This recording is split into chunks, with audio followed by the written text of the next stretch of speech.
কাছে গেছো, আর একবার যদি যাইতে চাও মাঝখানে অজু করতে হবে। একটু বলেন কি করতে হবে? আরে গোসল করার কথাও আছে, করলে ভালো হয়। যদি না পারেন ছোটটাই অজু করে দ্বিতীয়বার যেতে হবে। কোন ব্যক্তি যদি বিবির সঙ্গে মিলন করে ক্লান্ত হয়ে গেল, ফজরের আগে গোসল করবে। এখন কি করবে? এই ব্যক্তিকে অজু করিয়া বহুত পবিত্র হইয়া ঘুমিয়ে যেতে হবে। হাদিস থেকে পাওয়া যায়। আপনাদের কাছে এই কথাটা আমি প্রচার করে গেলাম, সাবধান হুঁশিয়ার হয়ে যায়। আম্মা জান ফরজ গোসলটা সময় মতো করলেন না, ফজরের নামাজের সময় চলে গেল, 7টা-8টা থেকে উঠলেন, গোসল করছেন। এখন মুসকিন দেবর হাসি, আবার ননদ হাসি, এমন ধরনের বেঈমানমূলক কাজ নাই করিয়া, অসাধুমূলক কাজ নাই করিয়া ফজরের আগে গোসল করে দিয়া আমরা জামাতবদ্ধ ভাবে মসজিদে গিয়াম। আর মহিলা বাড়িতে সালাত আদায় করবে।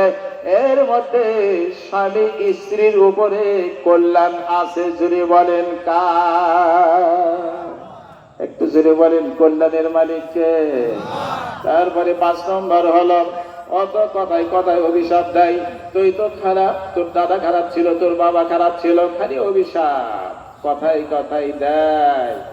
অকৃতজ্ঞ 6 নম্বর, স্বামী যদি কাপড় চোপড় কিনা দেয়, ওই বিবিকে ভালো লাগে না।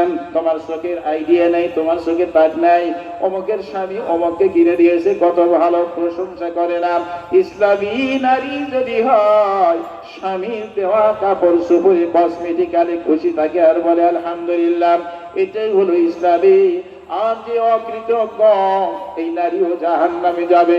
একবার মা বোনদের কথা বলে যায়, যেই মা জান্নাতে যাবে যার মধ্যে 4টা গুণ আছে। একটু জোরে বলেন কয়টা গুণ আছে? 1 নম্বর হলো সিলসিলায়ে সহিহা, 4টা গুণ যে নারীর মধ্যে আছে, এই নারীকে আল্লাহ জান্নাত দান করবেন। একটু জোরে জোরে বলেন সুবহানাল্লাহ। 1 নম্বর স্বামীকে ভালোবাসবে। একটু জোরে বলেন কাকে ভালোবাসবে? স্বামী নারীর পরম ধন। মা বোনেরা শোনো, স্বামী নারীর পরম ধন। মা বোনেরা শোনো, স্বামীর খেদমত করতে মাগো, তেল চাইবে, তেল চাহে না কেন? হাসি মুখে ধারে চোখে দেখবে স্বামীর দিকে, তবেই তাহার মনটা তোমার দিকে পড়বে ঝুঁকে। সবার কথা ছেড়ে আগে স্বামীর কথা ধরো, দিবানিশি 24 ঘন্টা তারই খেদমত করো। যদি তুমি তাহার মনটা, যদি তুমি তাহার মনটা করতে পারো জয়, পরম সুখী হইবে মাগো জানিও নিশ্চয়। খানা পিনা কাপড় চোপড় তেল সাবান আর কত, সবই হাজির দেখবে মাগো, তেল চাহিবে যত। সবই হাজির দেখবে মাগো, তেল চাহিবে যত। 1 নম্বর স্বামীকে ভালোবাসতে হবে। 2 নম্বর বিষয় হলো অধিক সন্তান নেওয়ার জন্য আগ্রহী হওয়া। 1টা হয়ে গেল, 2টাই হয়ে গেল, বাপ রে বাপ, এখন ছাত্রীরাও জানে কেমন করে 2টা সন্তান নিতে হয়। বিয়ের আগে তামাম খবর সবগুলো পাস করেই বসে আছে। কোন সমাজে আমরা বসবাস করি? এমন একটা সময় ছিল, ওই ছেলে কিছু বুঝতো না, মেয়েও কিছু বুঝতো না। এখন সব বুঝে দিলে, স্বামী স্ত্রী যা জানে না, এখন দেখে যায় যুবতী অনেকে তার চাইতেও বেশি জানেন। আমি বলছিলাম ভাইয়েরা একটুখানি শুনে যান। 1 নম্বর সবচেয়ে বেশি স্বামীকে ভালোবাসবেন। 2 নম্বর কথা হলো অধিক সন্তান নেওয়ার জন্য আগ্রহী হওয়া। ভালো, এই সন্তান যে নিবে, কন্যা সন্তানের বৈশিষ্ট্য বর্ণনা করা আছে, একটু শোনেন। মা আর বাবা, মা কিন্তু বড় হকদার, বেশি সম্মান পাবে। 3টা কারণে মা বেশি সম্মান পাবে। এই ভাই বলেন, মা 3টা কারণে বেশি সম্মান পাবে। একটু জোরে বলেন কয় কারণে? 3টা কারণে মা বেশি সম্মান পাবে।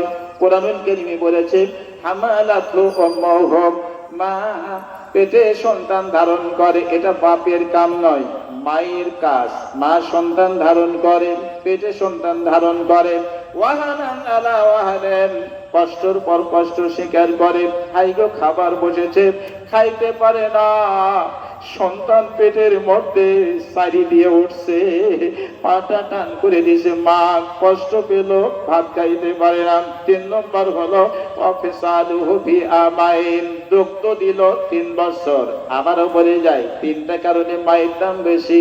1 নম্বর পেটে সন্তান ধারণ করে, 2 নম্বর কষ্ট সহ্য করে, 3 নম্বর হলো 2 বছর দুধ দান করে সন্তানকে, এই 3টে কারণে বাবার চাইতে মায়ের দাম বেশি।